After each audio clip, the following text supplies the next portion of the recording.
Okay, great to see everyone here this evening. Thank you all for joining. My name's Joss Colster, and I was asked a little introduction to myself and to the SI network. In case, how many people know about the SI network? Okay, okay, we've got about half the people who know about the SI network. So what is that? We're a community of about 17,000 people spread around the world. And these are all people who are interested in how to take the ideas from systems thinking and complexity theory and try and do interesting things with them to address complex, wicked challenges in many different areas. It's quite a global community. I actually set it up about 5 years ago. I set SI up about 8 years ago, producing a lot of educational content around systems thinking, and started the community with a conference in Barcelona about 5 years ago. And I've been working along with others. My friend here, Yasmin, we've got Ben and Anya should be here sooner or later. And so I've been building that community since, and we're a community of about 14 hubs spread around the world, everywhere from Sydney. We just saw Singapore had a great meetup last night. Buenos Aires, Mexico, you name it, Madrid, Amsterdam, and so forth. And these are all communities trying to build systems innovators, systems changers within those locations, and forming part of the overall community. So we see ourselves as kind of a general platform for helping people who are interested in learning about these ideas and applying them. And we help them to both learn, connect, and co-create in making systems change happen. So that's that. We're the London hub, myself, Yasmin. Manali's not here this evening, unfortunately. She go to India. We've got Ben, I've got Niharika and David somewhere. So that's out. We're building a community here in London of system changers, system thinkers. So it's great to have you all here. And we've been around for about 2 years now and done some great stuff already. I want to introduce you to our speaker this evening, Josiane, and this is what she's going to be talking on, the poetry and spirit of systems change. We've already had some great conversations, myself and Joss and Joss. She's called Joss also. Yeah, there you go. Good choice of names, right?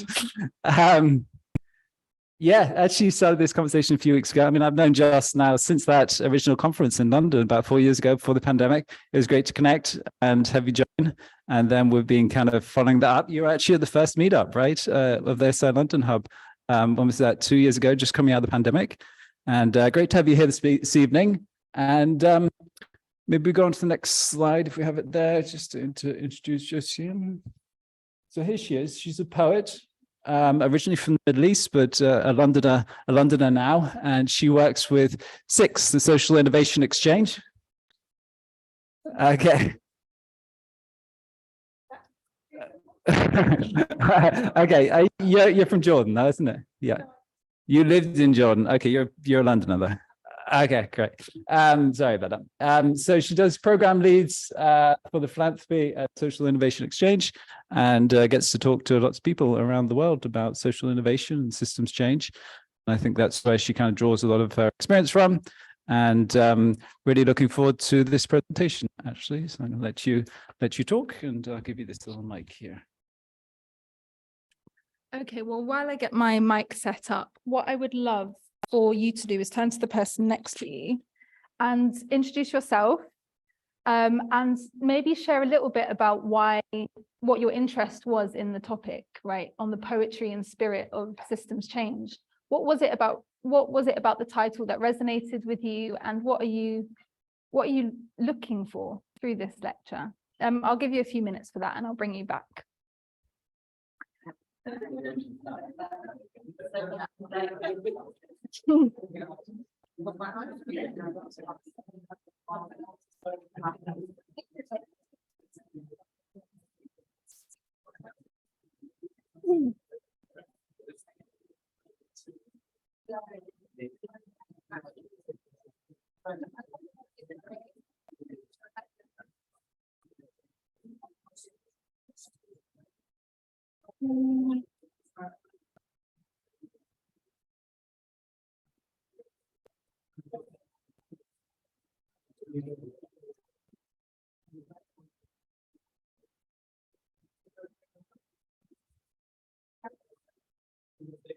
No, not yet, not yet. Yeah, when I bring them back. When I bring them back. Oh, you want to bring back? When I bring them, yeah, of course, when Oh, I you bring want them to- back, then we'll put the lights down, but not now.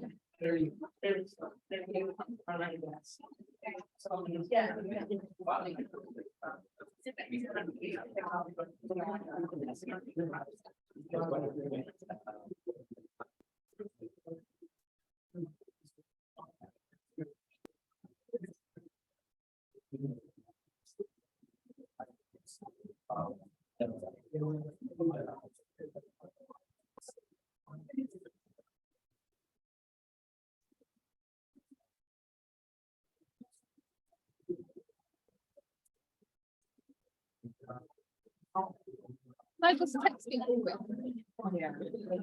Try to. And are they communicating too on the chat? No. Oh, as in they're, yeah, they're right. That's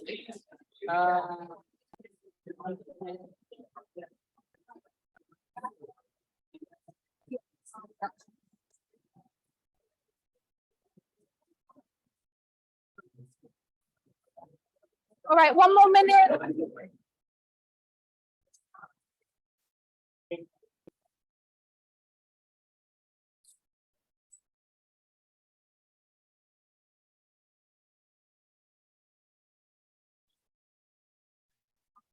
Okay. Joss? Joss? I think we're ready.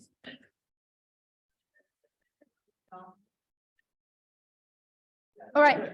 I'm curious what people said about why they're here. Who wants to go first? Actually, can you turn the lights up again? Sorry. Go on. My partner had a really good answer. Okay.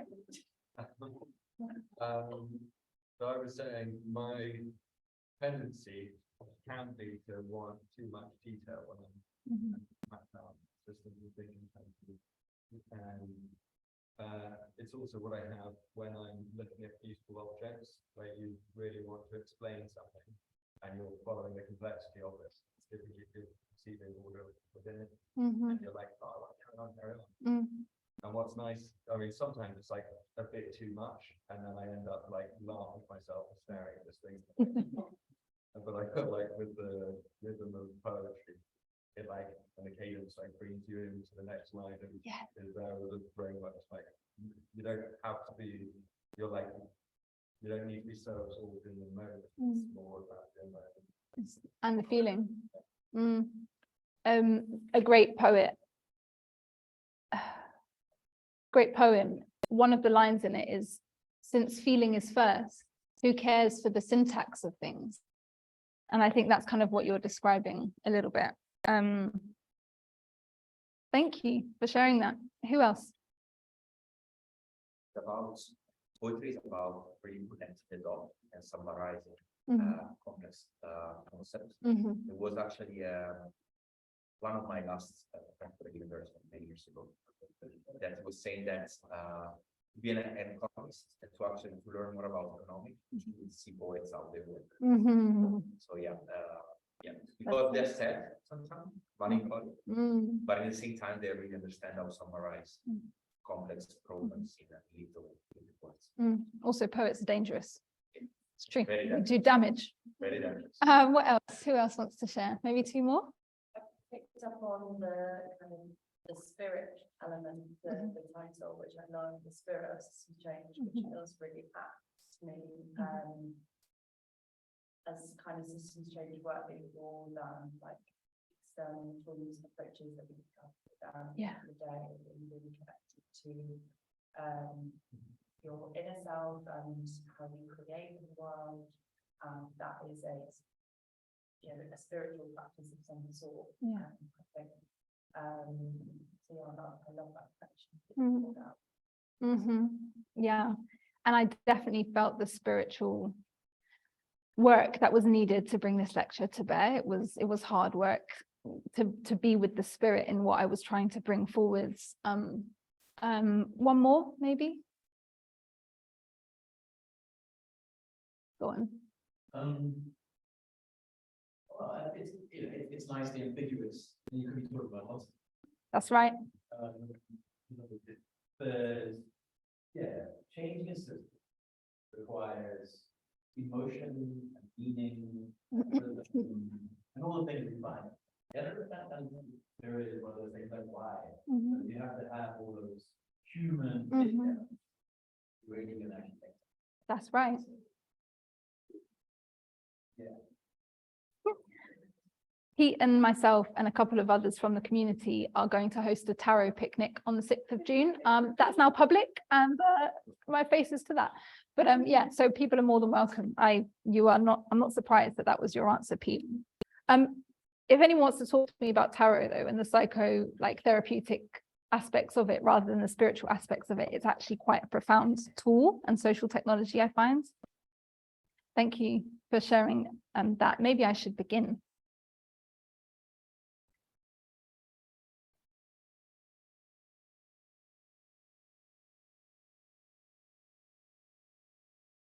I found a tree.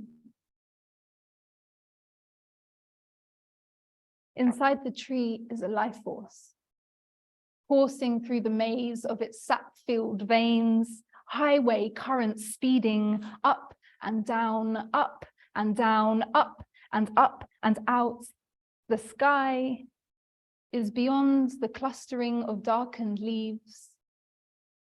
Beyond that even is the blue South End Sea, sung to by the nightingale, who knows which tales you wish to hear, like balm to a restless soul, like rest to a running spirit, like spirit for a losing fight, like fight for a life on a planet in constant renewal. So, for anyone who doesn't know me, I'm Josiane. I'm really excited to be here today. Thank you all for joining in person, and hello to the people joining online. The only person I know of those names is Jill Andress. So Jill, if you can hear me, hello to you. Before I begin, I want to name that my childhood best friend was diagnosed with breast cancer a few months ago. And as we speak, she is getting out of an 8-hour operation to remove one of her breasts and about 8 lymph nodes. She embodies the spirit I am speaking about today, so I dedicate this lecture to her. This lecture is for anyone who is seeking re-enchantment. It is for people who work in social movements and systems change, or who view the world from a position of their own and others' humanity, complexity, interconnectedness. I will be presenting some poetry and personal stories, as well as research for my first book and an extract from the first chapter of it. And I think it will be helpful in framing the times we're living through, both at a personal but also a systems level. I should note there are 2 trigger warnings in the lecture, and then a couple others that are not comfortable, but they're not trigger warnings because there's not much detail behind them. The first is a poem that we're going to look at by an amazing poet called Banu Kapil.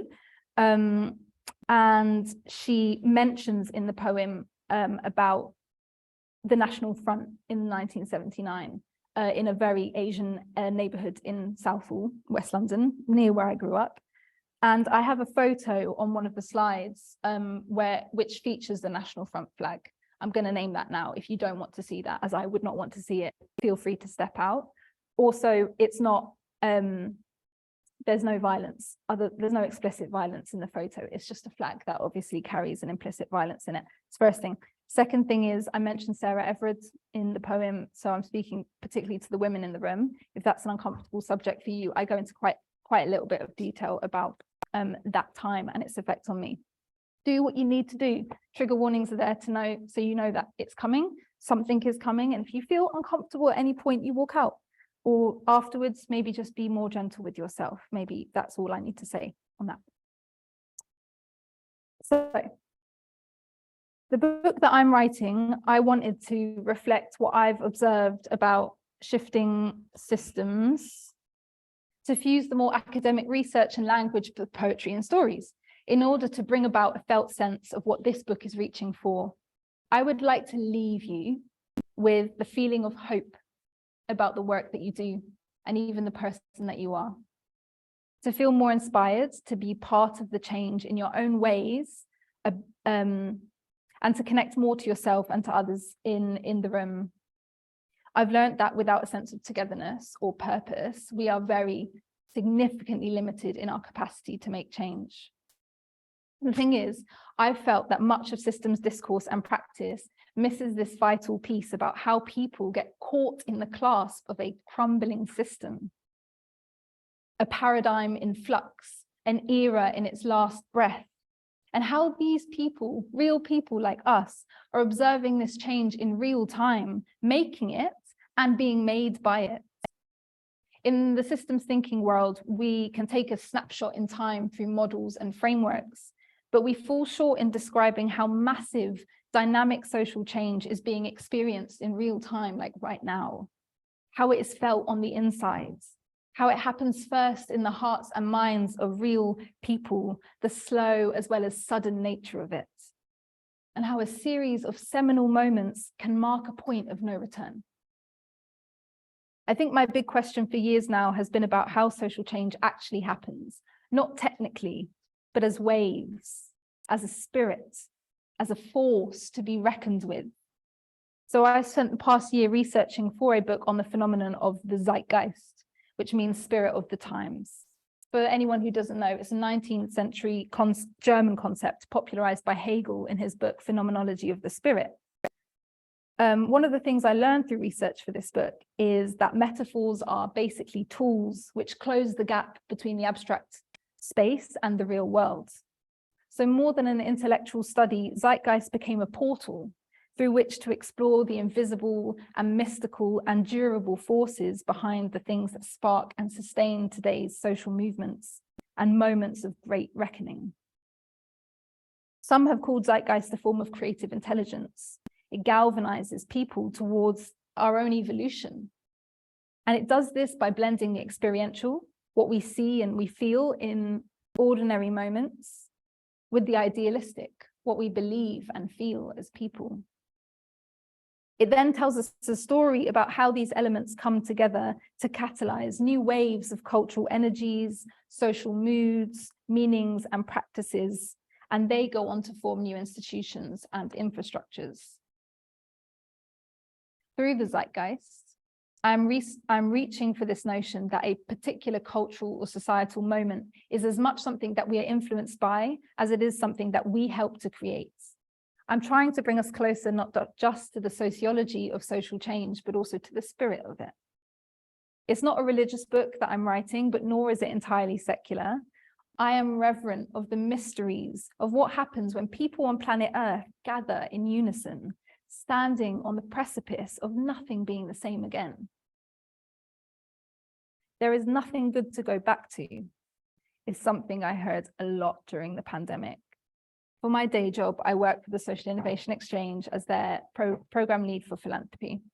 And in this role, I support foundations of all types and sizes all over the world to be more innovative and creative, to learn from their best and worst actions, to work better with others, be held to account, connect with their authentic voice and purpose and power, and see the bigger picture. What I enjoy most about this work is how we navigate the tension of philanthropy being part of the problem and also part of the solution. And what I've learned is that for any meaningful work to take place, there's always some sort of reckoning. For instance, about the roles that philanthropy can play at a time of change and the power that it has and it can use. In systems language, we might call this power leverage, but we could equally call this power a blocker. And I think my work is about helping funders decide which one they want to be. I'm also a sociologist, came up in the social enterprise, where I met David, and startup scene in Bristol, where I met Molly, and London, where I met GP, and then Jordan, no one's here from Jordan, and New York. Across many different worlds and roles, I've worked with grassroots groups, social action, charities, companies, government agencies, basically doing development work, but from a systems perspective. Narratives, identities, social shifts, root causes, structural barriers. I've nurtured community between hip hop dancers and designers, filmmakers and foreign analysts, policymakers and bakers, humanitarians and coffee makers, because relationships and networks are the conduits of change. I'm also a poet, and poetry is of course about expression, but it is also a mirror and a bridge for others to jump into new realities and forms of understanding. Over the past 12 years, I've dug into systems, uncovering the interconnectedness of everyone and everything. If you search for my name on Google, any article that I've written, I would say at some point will feature this quote. I'm never going to stop. That's the thing. It's from Mitch Albom, from his book, 5 People You Meet in Heaven. And it's basically the last line of the book. It's incredible. If you want to understand more about systems, if you want to learn more about systems, that's the book to read, 5 People You Meet in Heaven, a very short fictional book. This is the quote. Each affects the other, and the other affects the next. And the world is full of stories, and the stories are all one. There are 4 key questions that are going to run throughout this lecture. They are hunches about what the zeitgeist can teach us about modern day social movements. Listen out for the question that resonates most with you and think about why. The first is invisible forces. What are some of the invisible forces behind systems and social change? John Kanya, former ED of FSG and now founder of the Collective Change Lab, calls this the waters of systems change.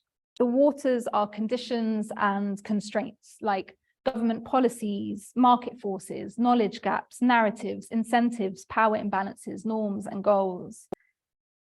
Personally, I think our interconnectedness was a water we were swimming in, and we'd taken for granted before the pandemic. Previously, invisible elements like how mutually reliant we were on each other, but also how fragile and vulnerable, showed us that systems are just collections of very tired people.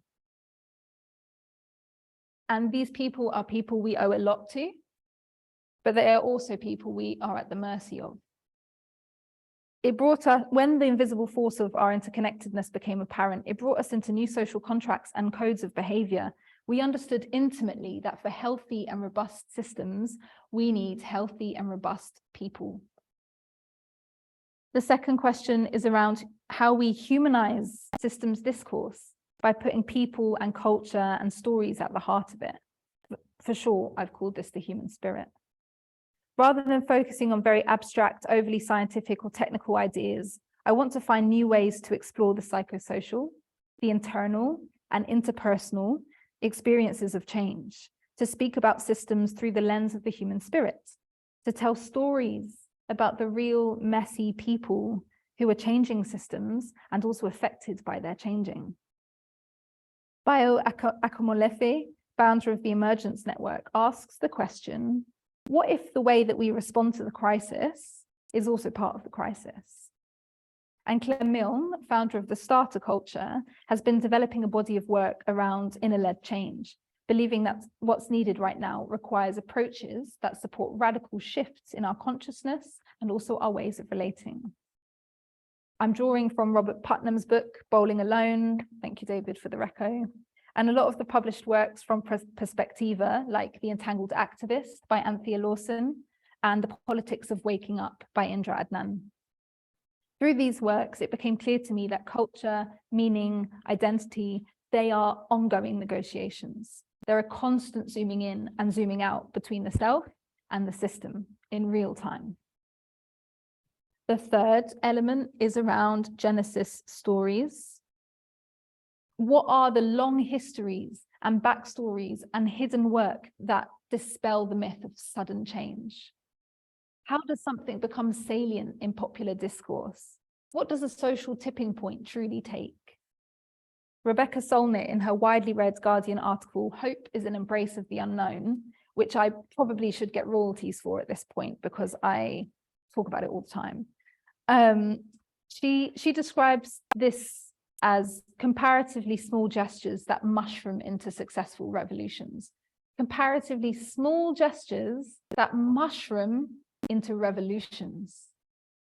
And she goes on to tell the story of police harassed produce seller Mohamed Bouazizi, who obviously became a martyr and lit himself on fire in Tunisia in December 2010. And that became the spark that lit a revolution across Northern Africa and other parts of the Arab world.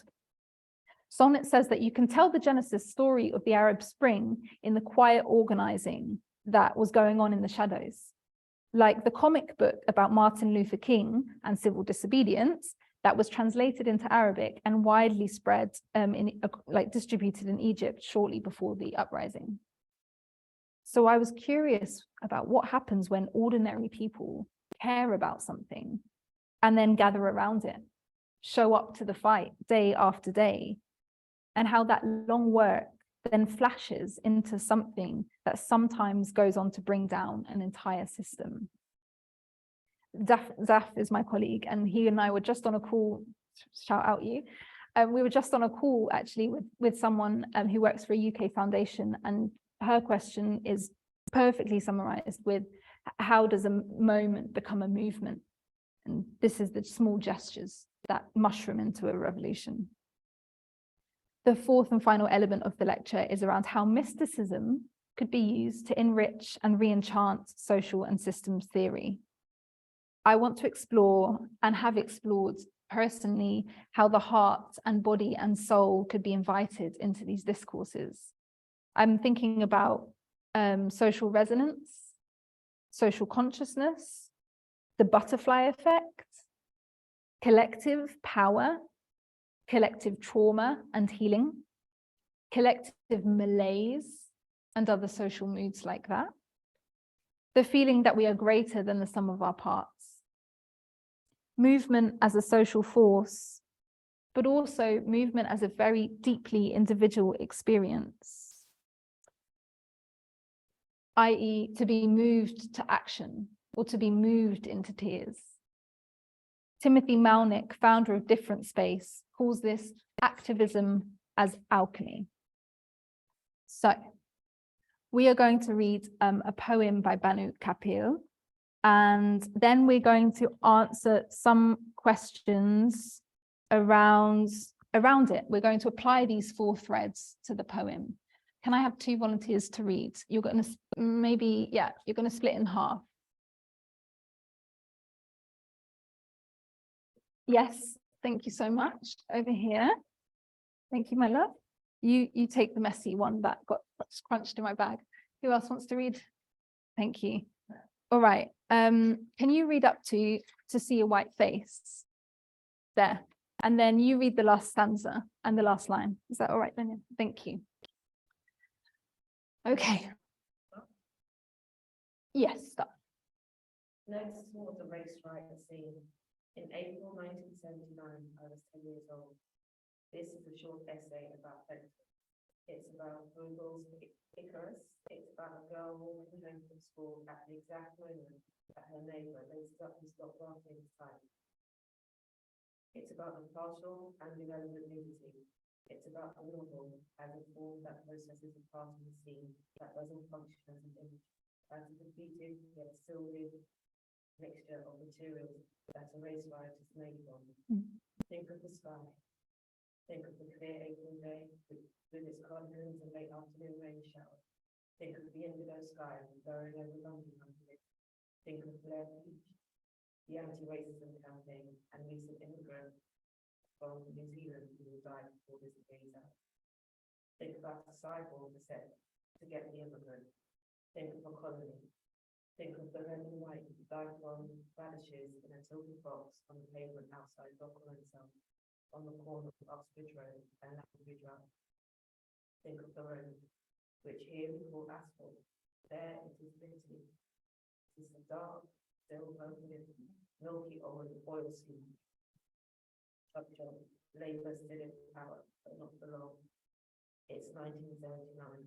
St. George's Day, and the far right has decided to have its annual meeting in a counter-dominated hall in South Middlesex, a London suburb. It would be very nauseating to see a white face. To see anyone actually, everyone's been yours. Everyone who knows the company.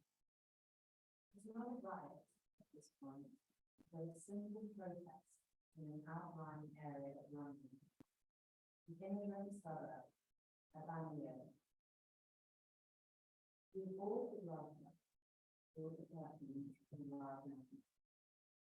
Lie down between the hands-swaying books, shift the medium and books. Then covered in alpha-cutting books, stitched with having the fine thread. The good smell of the antiseptic fiber and anti-fungal marks. We lie down beneath the blankets in front of the fire. It's 1979. There was a small gas company in a waste-pipe bridge over 200 conductors and arteries right there. It's 1979, and so I live in peace. Though in 2 months after the war, we'll sell our house and move away as we move. Thank you. Thank you. I should have put the poem up so other people could read it as they were listening to it. And I should have printed out more poems.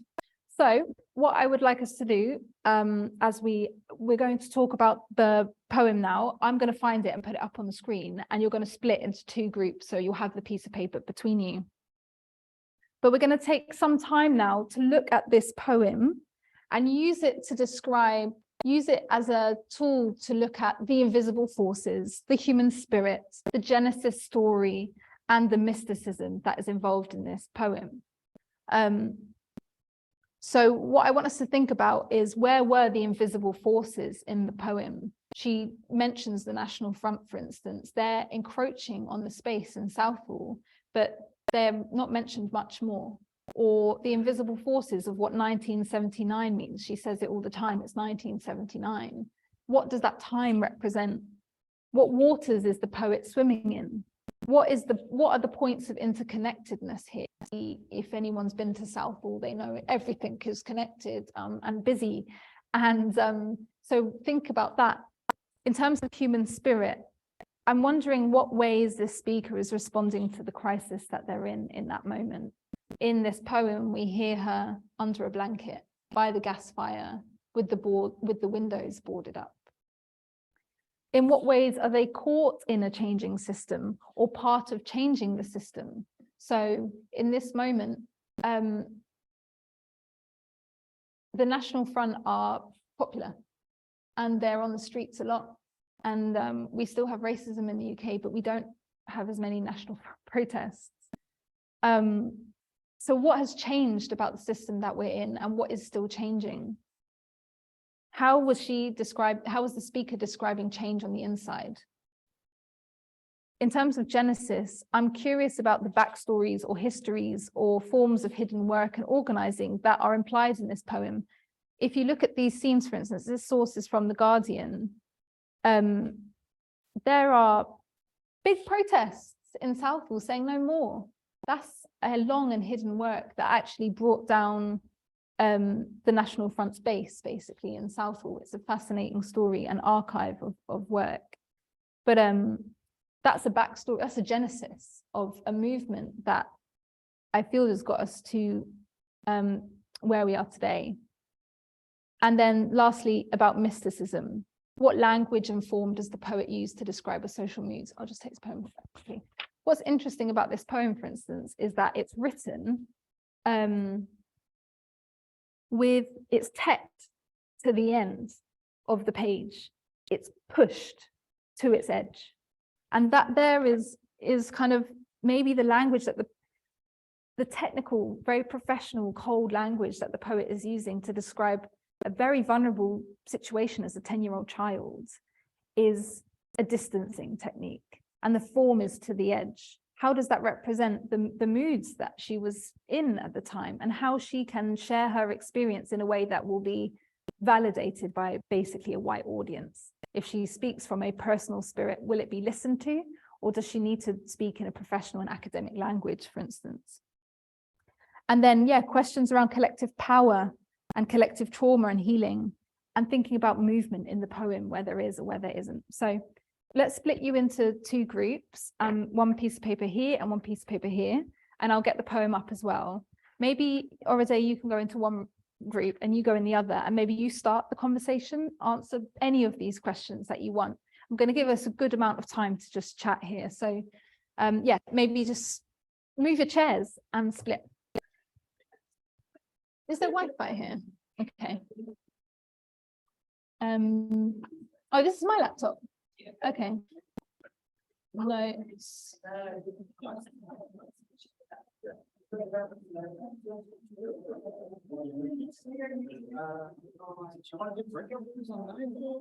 No, they can just answer the questions now. Are they seeing? They're seeing your screen, right? Yeah. So yeah, keep those questions up, and then they can reflect on that themselves.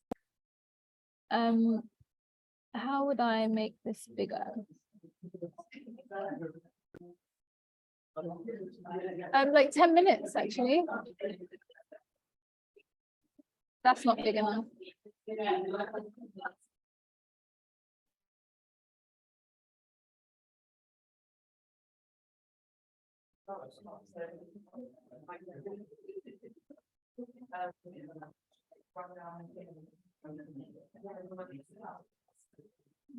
So under invisible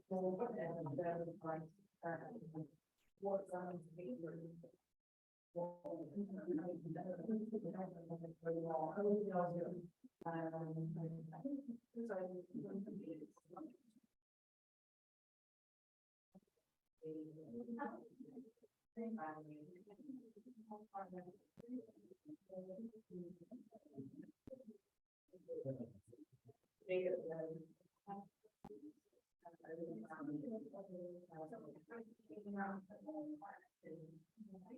We also need.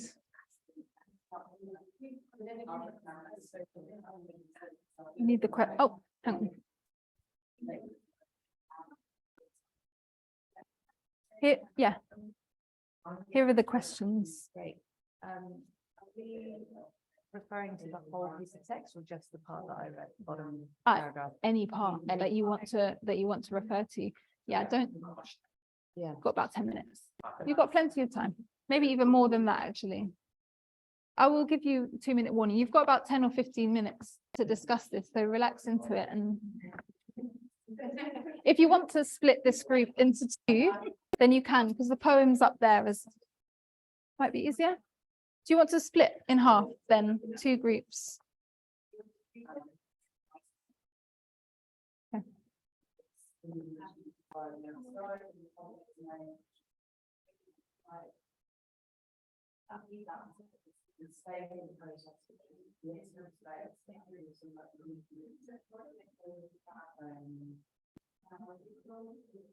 Yeah,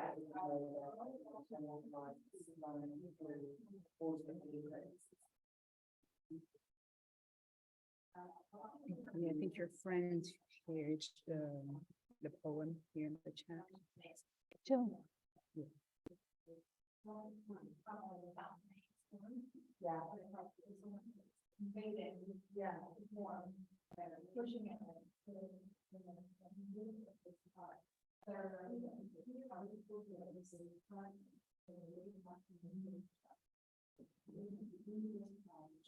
Yeah. Yeah. Yeah. Yeah.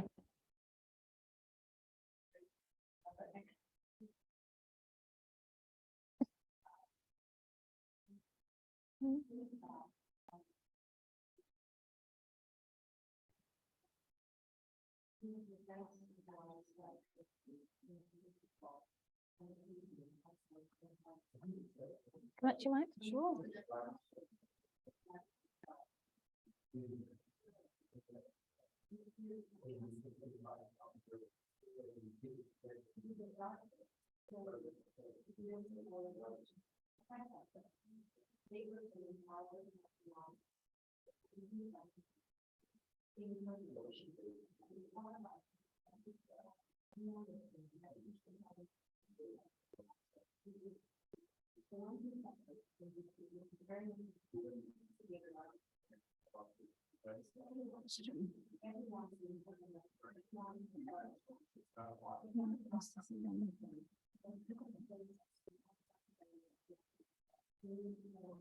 Fun.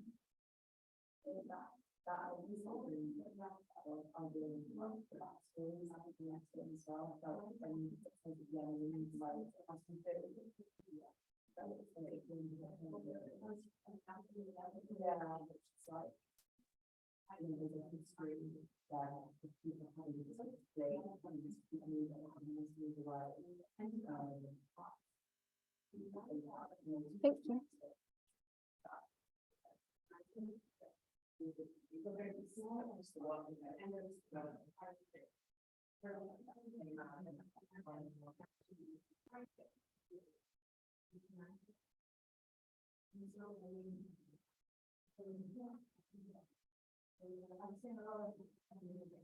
Formality among structures. So it's very formal language in a format that's completely out of the ordinary. Yeah. It's too obvious. Yeah,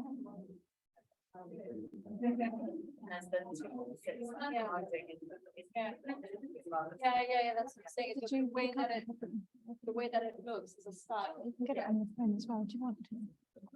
Her language is very formal. Her structure is very. No, it's called. No, it's. Let's have it in.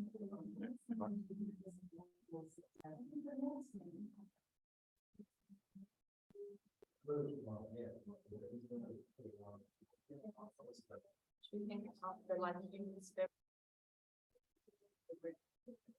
how will people react to what's going on inside?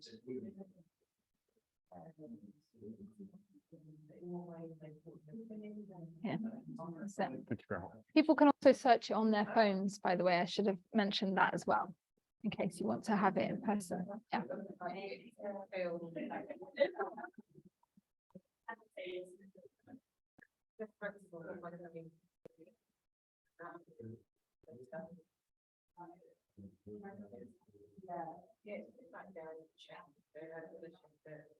And the lack of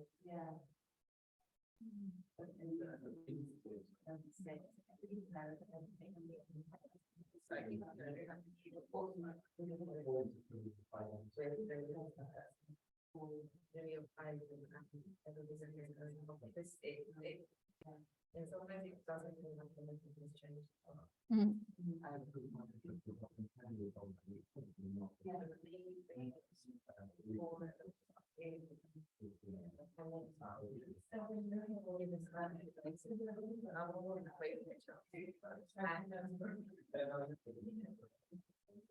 Seeing high jumps, I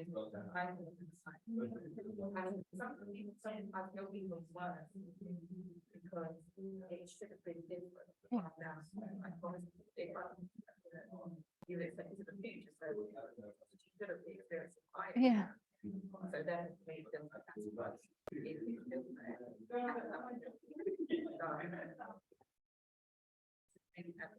Really saying that the system is a system that will be broken down. Something else. Maybe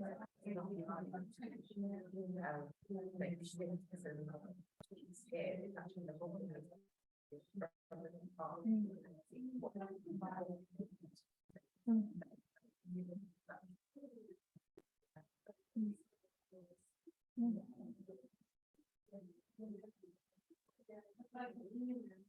the zeitgeist thing, but that it's not just about like the fundamental changes in the forms, that there's something bigger, something from the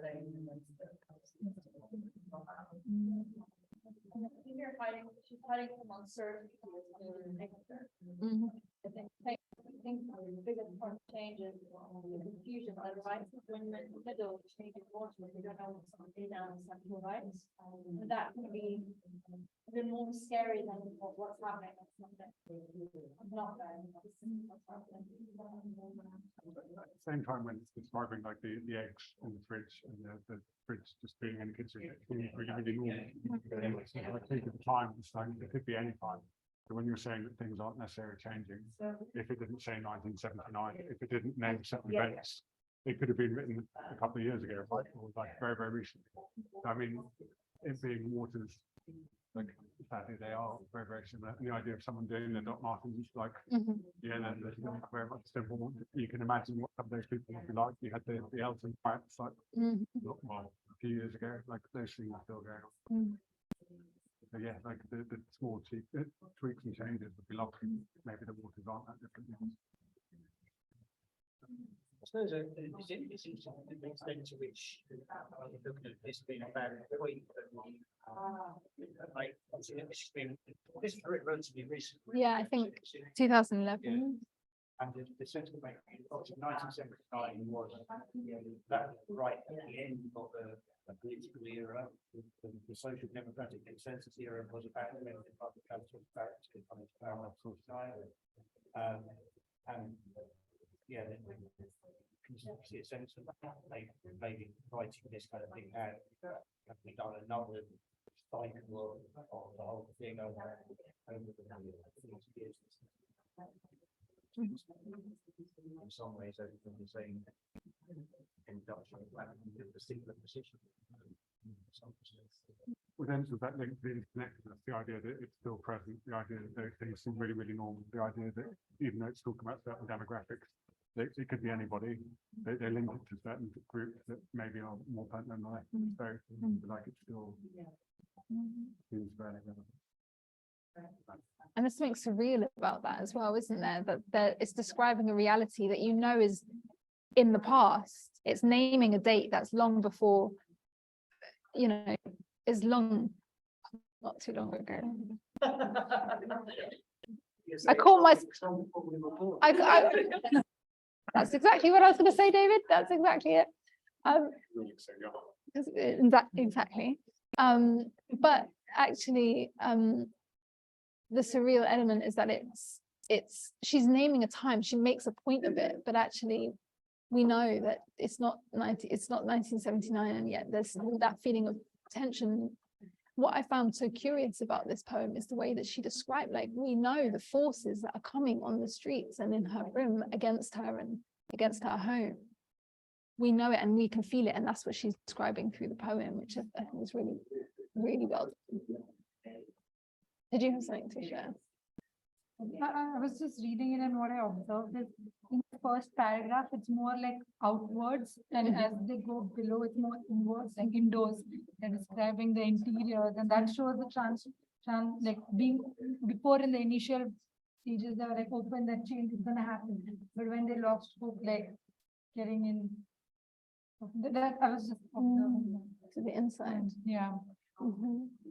That's a perfect point, because it is like one of my questions is, how is change experienced on the inside?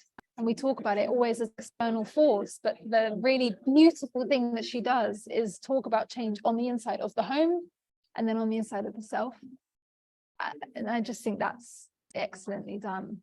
All right, I'll bring us back. I should have really read this poem one more time, actually, so people could have heard it, and you as a reader could have also listened to it. So sorry about that. Okay, maybe last point, and then we'll bring everyone back in.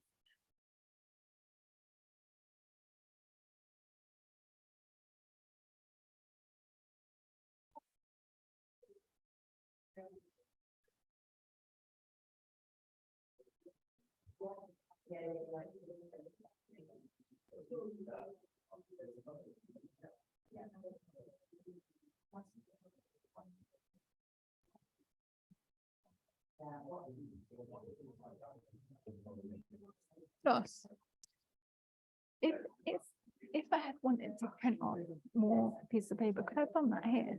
Yeah, you could have done it here, yeah. Okay. All right, maybe last point and then come back. Two more minutes. All right, you guys, you get your snacks. If you're not talking, you are ready to snack. You're all good. Huh?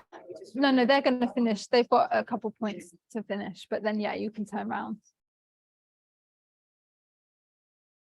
Okay.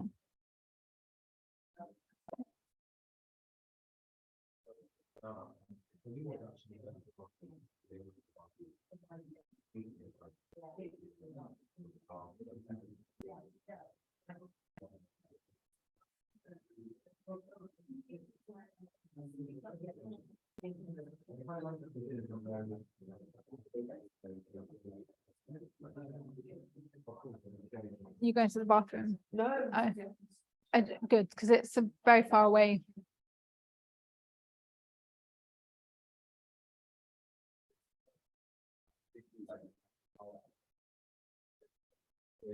Right, well, I shall be snacking then.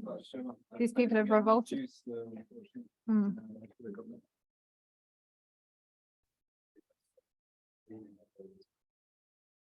Yeah.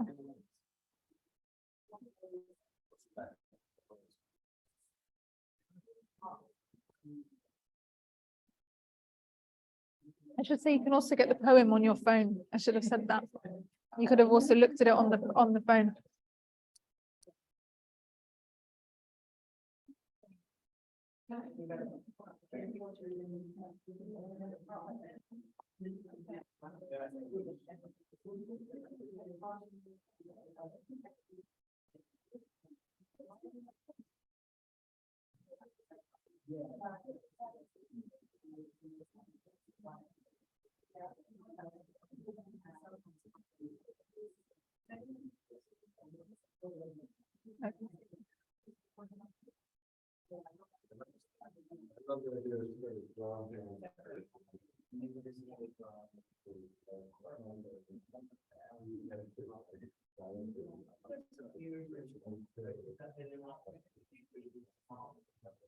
Yeah. Okay. You ready to come back? The revolution. I know the revolution. I'm good. Thank you. Didn't need that. Right. You ready to come back?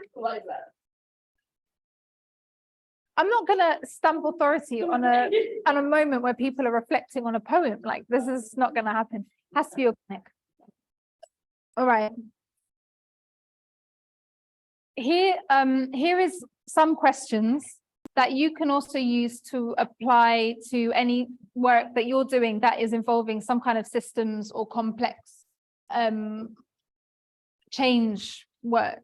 They are the same questions that we've applied to the poem, but they're more applicable to the situations that you're in. What waters or forces are becoming clear to you? In what ways are you right now experiencing interconnectedness or not? In what ways are you responding to this crisis that might also be part of the crisis too? Where have you found the human spirit? Really name that. How have you or someone you know been caught in the system as it is changing, or how have you been part of changing it? These are really good reflective questions to be asking as signposts for yourselves. Genesis. What is one cause that you can show up to regularly, and how can you see that facilitating change in the future? That's like, for instance, I shouldn't be saying, I'm a vegan, and you know, I really try not to tell people this because of the cliche, but that's a cause that I do show up to in all of my choices, but in a really, I was going to say quiet way, but it is, you know, it's not on the streets, but it is, you know, a cause I show up to regularly.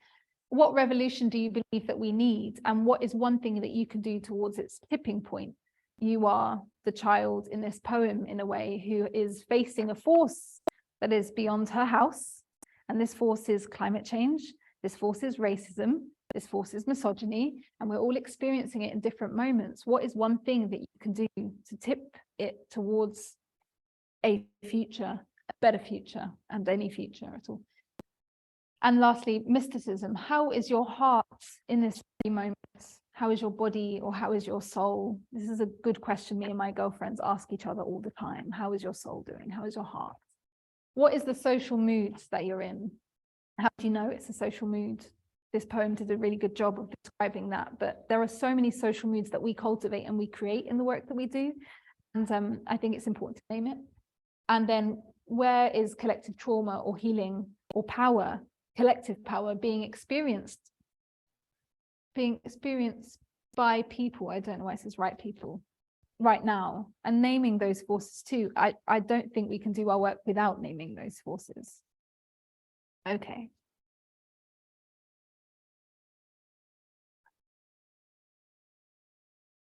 I'm going to take this next half of the lecture from the back of the room.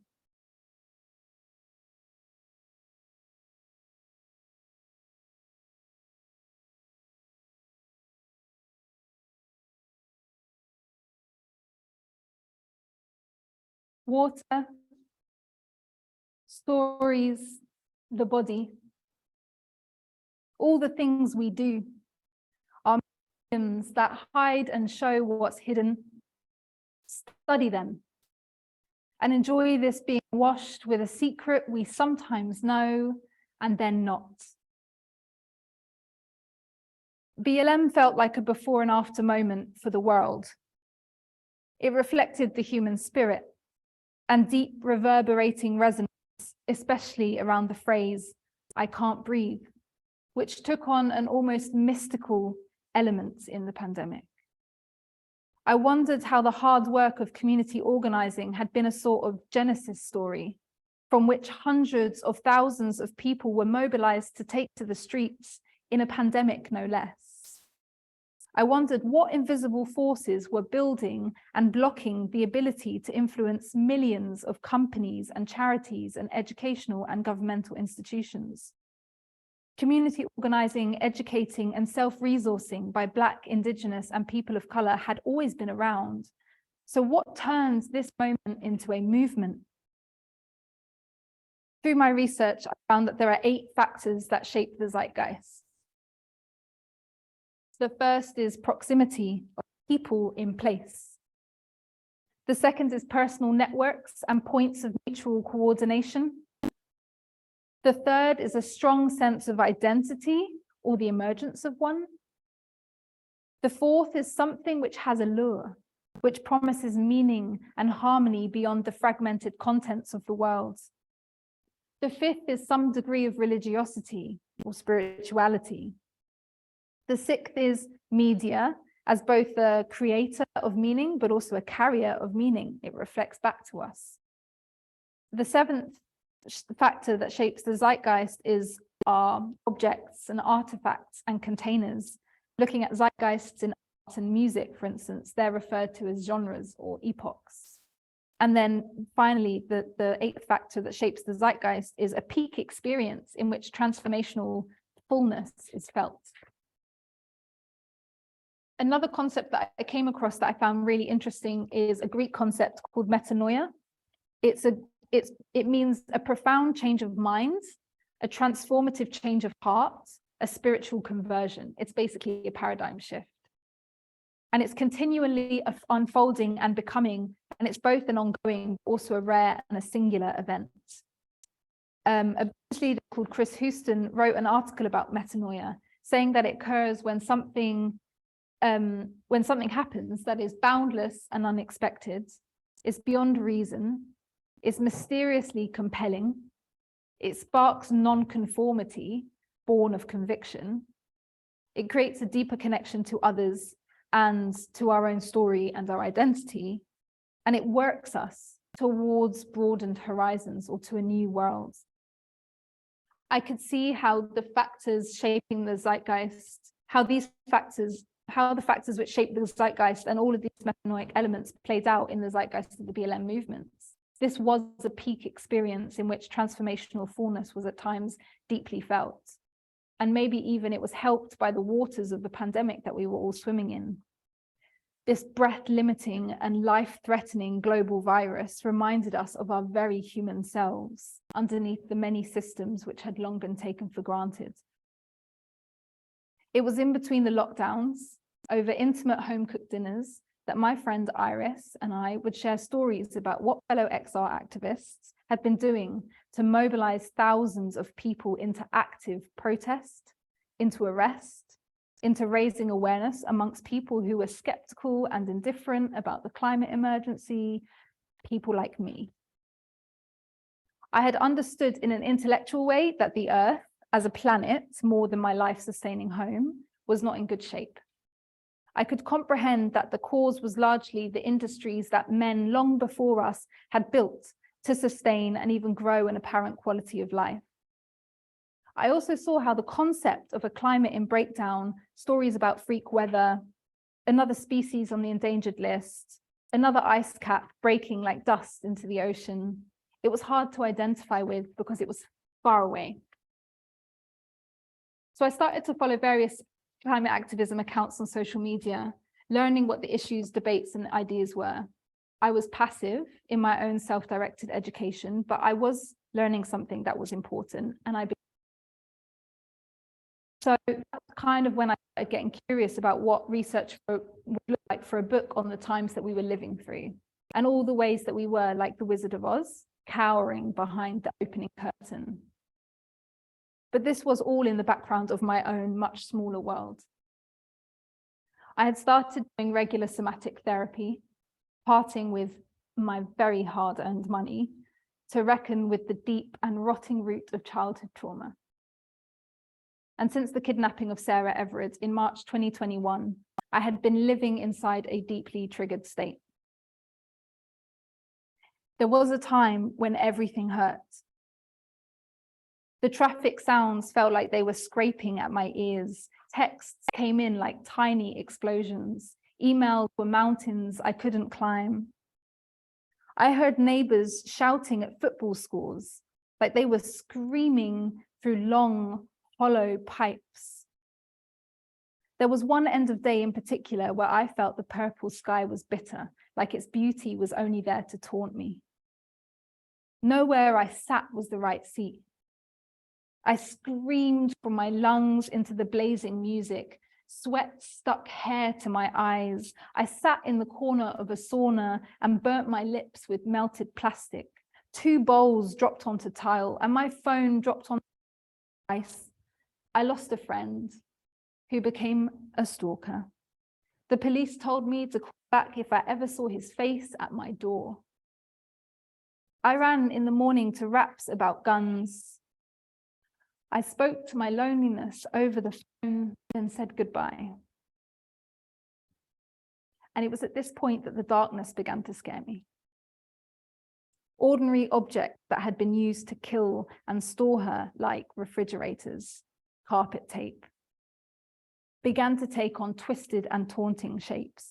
Police vans and uniforms, their steely eyes and batteried black vests made my limbs go stiff. My experiences of men, especially those that reminded me of her murderer, were fraught with a sense of fierce self-protection.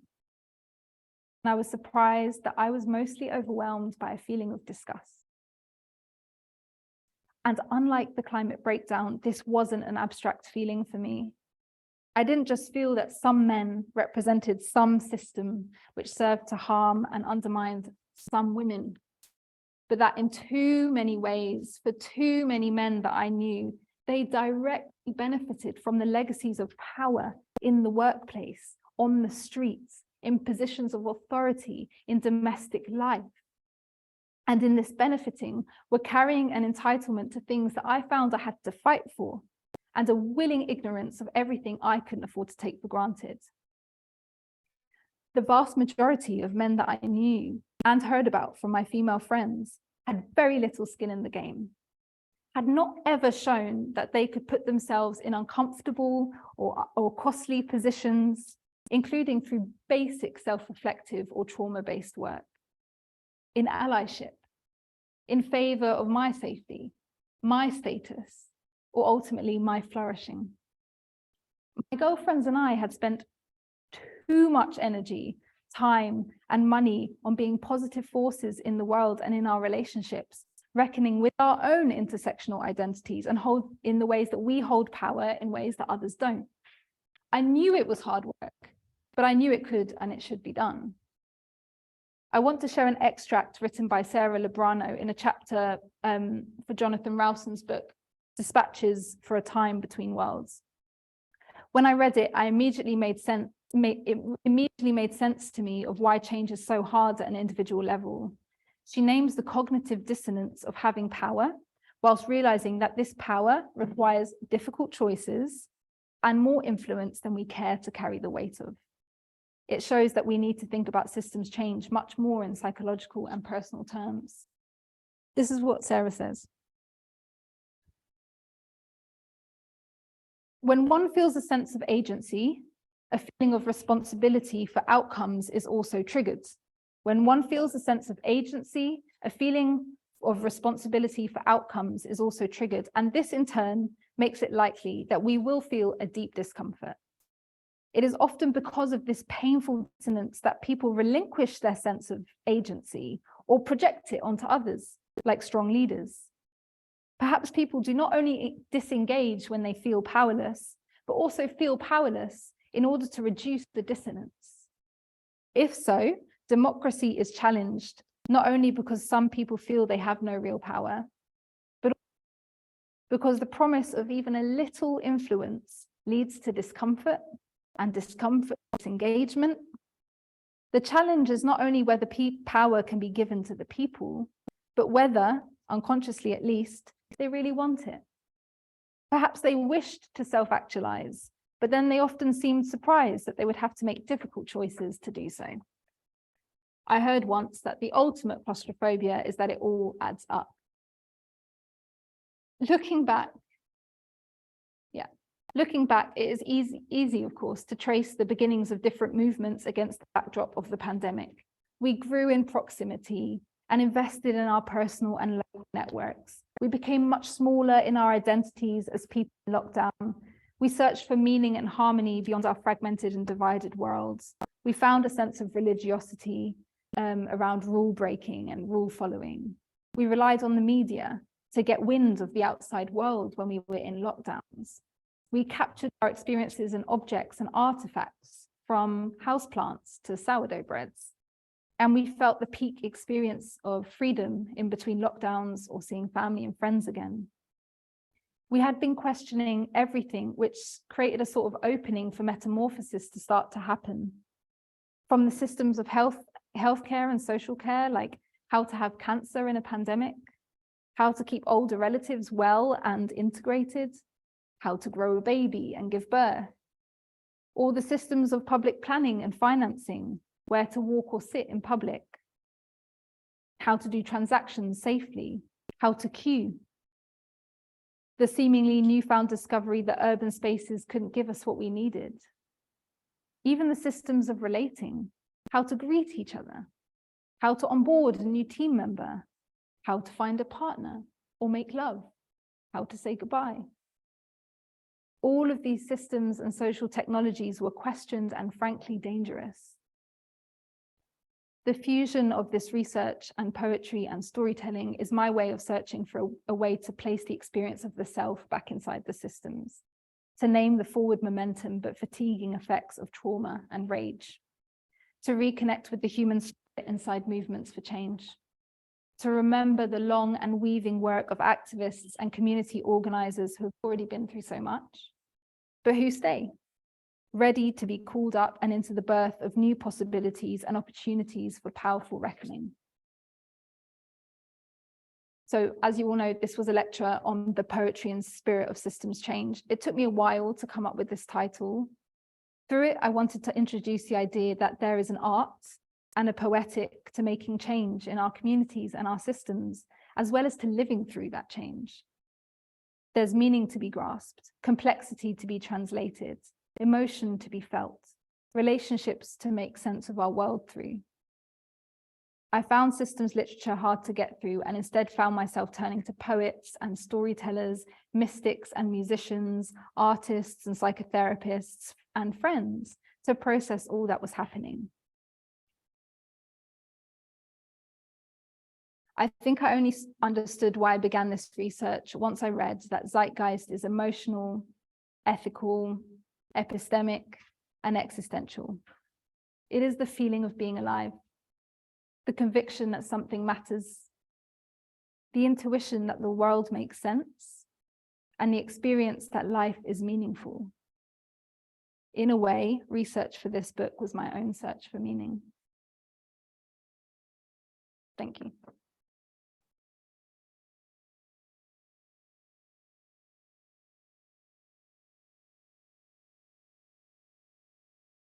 She's out. She's out of the operation. She's well. Just